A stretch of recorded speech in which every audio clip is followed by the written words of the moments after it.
Well, quantitatively speaking, President Duterte has maintained very high approval ratings. So you're looking at the 80 to 90% in terms of gross and, more than 60% in terms of net approval and trust rating for the president. So that's quite impressive for him. Although, of course, you have to keep in mind that this is still the honeymoon period. In the Philippines, this extends up to 1 year. So this is a period whereby you have supermajority of people giving trust and confidence to their political leadership. So his numbers are higher than his predecessors, but not too high for us to think that this is extraordinary.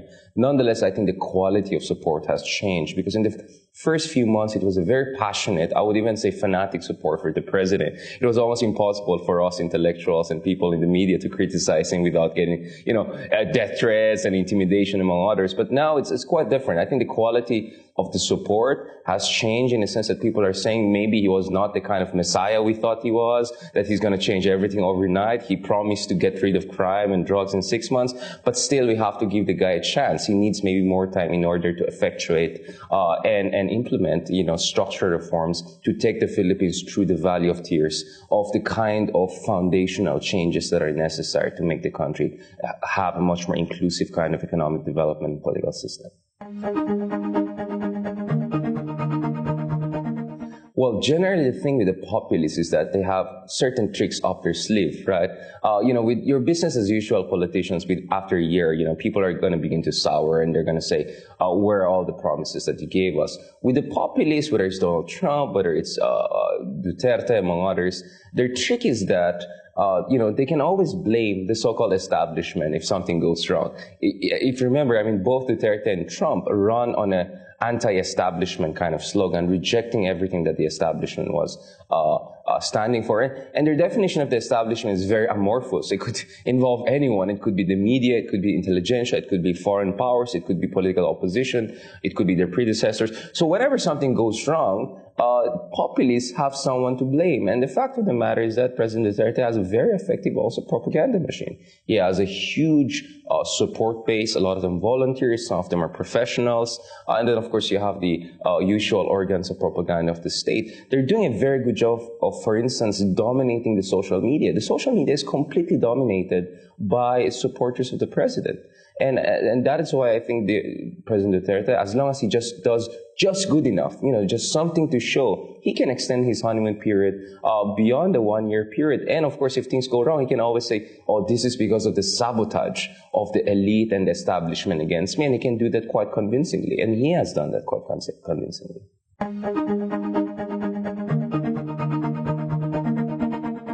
Well, one thing that unifies everyone is this. What is the president thinking about? What is the president going to do next? So while the Philippines is still technically a democracy, although increasingly illiberal democracy rather than a liberal democracy, in light of concerns over human rights and basic civil liberties and freedom of expression, the fact of the matter is that we also have some sort of a strongman system. President Duterte is still a democratically elected president. There are still certain levels of checks and balances. But, everyone now in Manila is asking, what is the president going to do next? Few people ask about what are the cabinet members going to do, what are the mayors and governors going to do, what are the business movers and shakers going to do. So in that sense, everyone shares the same topic. At the end of the day, we all talk about what Duterte is going to do next. That's where you see some similarity. But there is also a gap. If you talk to the liberal intelligentsia, the much more elite sections of the society, you see much more critical sentiment. The idea that, does he know what he's doing? This war on drugs, for instance, is, really bad for the Philippines' public relations. I deal a lot with the investment community and diplomatic community, and this war on drugs is a big issue. Well, if you deal with, but if you talk to the ordinary folks, if you look at the surveys, 8 out of 10 Filipinos support this war on drugs, at least in principle. Although in terms of method, more than 70% of Filipinos are saying maybe the methods should change. So there are concerns about extrajudicial killings and other kinds of concerns with human rights violation. Nonetheless, I think the people are still behind the president, by and large, while if you look at the liberal sections of the elite, they're very critical of the president. And they believe that, you even have certain discussion that this president could be ousted out of power anytime soon. But I don't see any basis for that. But this is a discussion you hear from certain people in the media and the intelligentsia, and even some in the business community.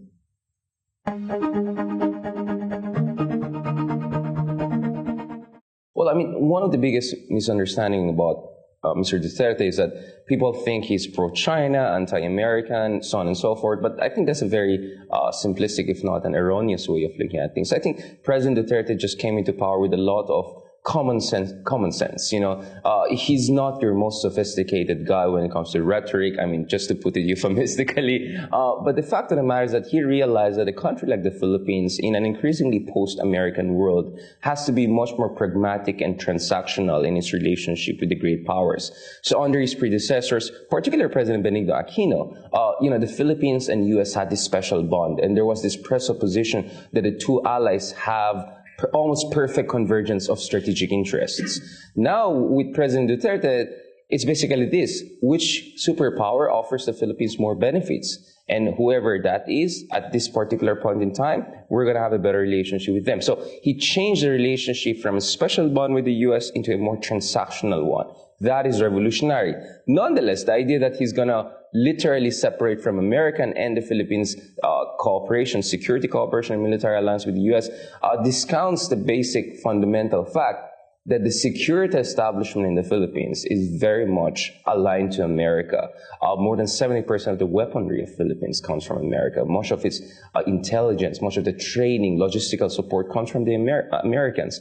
There is a degree of overdependence, but to think that you can just do away with that overdependence by moving to Russia and China misses the whole point. And that is why President Duterte, for instance, has implemented the Enhanced Defense Cooperation Agreement. All the basic agreements that tie the two allies are still there. They're not gone. And that's precisely because you have insiders with orthodox thinking, including Duterte's chief foreign policy advisor, former President Ramos, who used to be also the head of the military and the defense ministry. You have people like Delfin Lorenzana, the current defense minister. These are very much insiders who see China as still a threat and believe that America is the best hedging bet. The Americans are the best insurance policy that the Philippines got in order to make sure that it has a backup option if things go south with China. So you have a kind of a good cop, bad cop situation here, right? Whereby President Duterte says all of these good things about China. The Chinese love us. They're giving us economic support, downplaying the disputes in the South China Sea. And then you have people like Delfin Lorenzana and people within the security establishment playing up the threats from China in both the South China Sea and in the Benham rise in the past few days. So the outcome of that is slight downgrade in military cooperation with the U.S. So the CARAT, FIBLEX, those joint military exercises that were targeted at China have now been scaled back. But the foundation of the relationship is still there because you have these insiders within the military establishment who constantly remind the president not to lose track of things, to keep the insurance policy intact. So the outcome is a compromise. And the compromise is the Philippines has diversified slightly towards China, but the relationship with the U.S. is still there. Not to mention, if the Donald Trump administration continues to have a softer position on the human rights situation in the Philippines, it's likely that a strategic reset or a new strategic compact could be on the horizon between the U.S. And the Philippines. So Trump and Duterte can reset the relationship, and if China doesn't give the Philippines any compromise in the South China Sea or engages in a unilateral provocative action, don't be surprised if suddenly Duterte swings in a completely opposite direction. So this is a very fluid situation. It's essentially constant dynamic balancing. This is what's happening with Philippine foreign policy right now.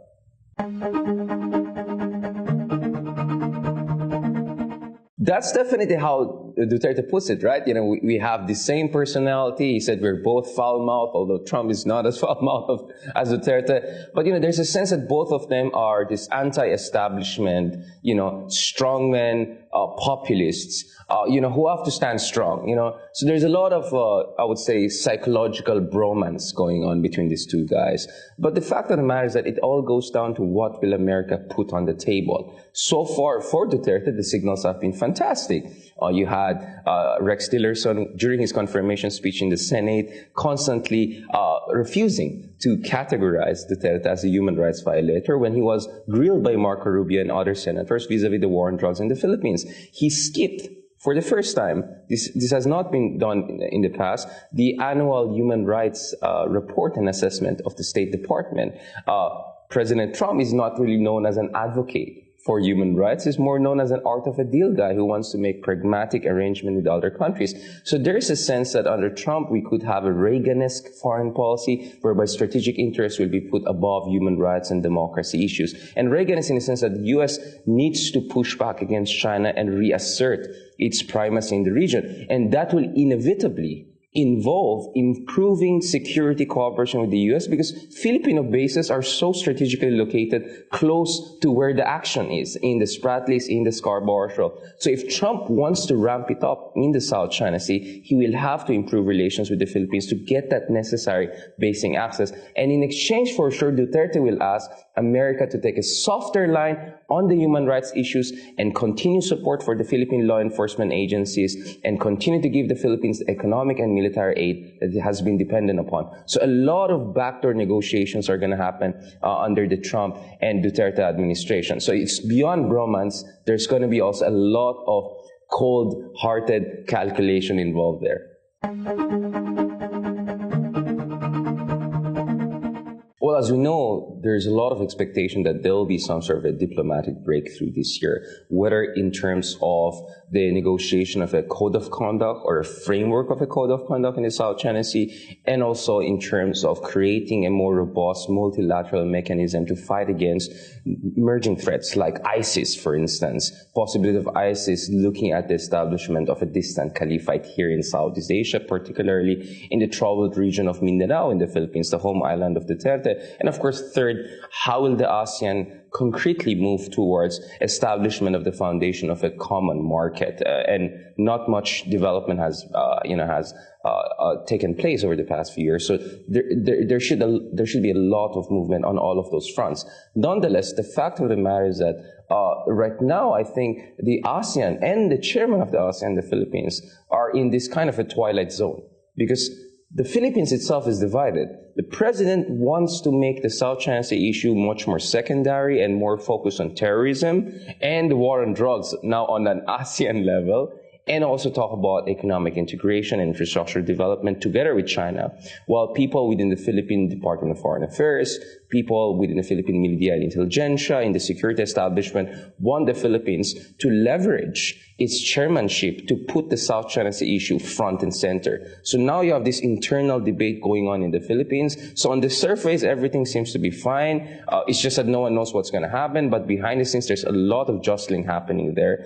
And we saw already we got a kind of taste of that earlier this year when the ex-Foreign Secretary, Perfecto Yasay, said that the arbitration issue, the Philippines landmark arbitration case against China, could be put on the table, or at least there were 1, 2, or 3 countries who wanted to put that on the table, and I suspect he's talking about Vietnam, Singapore, and possibly Indonesia, along with Philippines. And then you had President Duterte openly saying, no, we're not going to put the arbitration issue on the table. So it just shows the tensions that are there. Personally, I don't have very high expectations of much happening this year, but the fact of the matter is that expect a lot of effort on the part of the Philippines and other ASEAN countries to at least show that they're trying to achieve something. The Chinese Foreign Minister Wang Yi said that that the draft of a COC has already been finalized. I have seen no details on that, but I won't be surprised to see a watered-down version of a framework of a COC being finalized at the end of this year. Personally, I'd rather have the Philippines negotiate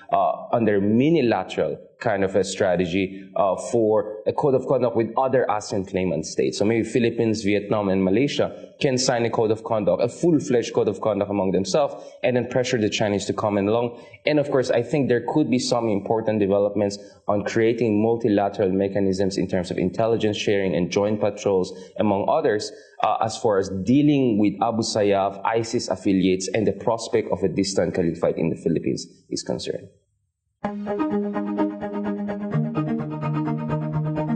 Yeah, I mean, this is one of the ironies, right? I mean, generally, the Philippines has been the harbinger of liberal values. The Philippines played a very crucial role in the development of the Universal Declaration on Human Rights. So liberalism is very much part of the fabric of Philippine society and Philippine foreign policy since the end of Second World War. So now you have a complete change in the Philippines' international image and in Philippines' posturing. So now you have a president in the Philippines who wants to export its own scorched earth model of dealing with issues like drugs and criminalities. And that is creating a lot of concern among the human rights community and civil society groups and in the international community in general. Now, the thing is this, 8,000 people have been killed reportedly. But when a Korean businessman was allegedly kidnapped and killed by Filipino policemen themselves, according to reports, that's when the president realized that he should not give a carte blanche to the law enforcement agency. So there was a temporary pause. Now there's a return to the war on drugs, but it seems to be different. I don't want to be over-optimistic here, but I think the president has realized that, that window of opportunity for him to have a complete carte blanche, blank check to do whatever he wants when it comes to war on drugs, that window is closing down. Now there's more scrutiny, there's more pushback from the Senate, from the media, from the international community. So I expect the president to take a much more judicious approach, at least by Duterte standards, when it comes to dealing with the issue of drugs. So now it's going to be more focused on high-value targets. Now it's going to be much more surgical. So the Oplan Tokang, which was essentially a policeman knocking on the door, and that's where a lot of things went wrong, that has been also modified. So you have now members of the civil society, members of the church going along with the police when they're conducting these door-to-door kind of search operations to check whether they're drug users or drug traffickers in the area. So now I think there's a tremendous amount of pushback. Casualties are still there. There are still dead people piling up on the streets. But the fact of the matter is that the numbers have dramatically decreased if you look at the average over the past month or so. And I think the president is also realizing that the Filipino people want the president to focus on other things. I mean, surveys always show that the number one issue for Filipinos tends to be issues like inflation, like employment and poverty and education. So as much as people want the president to deal with issues like criminality and drugs, they want him now to focus on other important issues. And if the Philippines' image deteriorates, if investors pull back, that will undermine the ability of the president to deal with those more fundamental issues. So now the public pressure is also on the president to diversify his portfolio and focus on anything aside from drugs. So people want him to focus on build, infrastructure, jobs, poverty alleviation. So I think hopefully these things could collectively push the president to adopt a much more judicious and humane approach to dealing with the issue of drugs and criminality.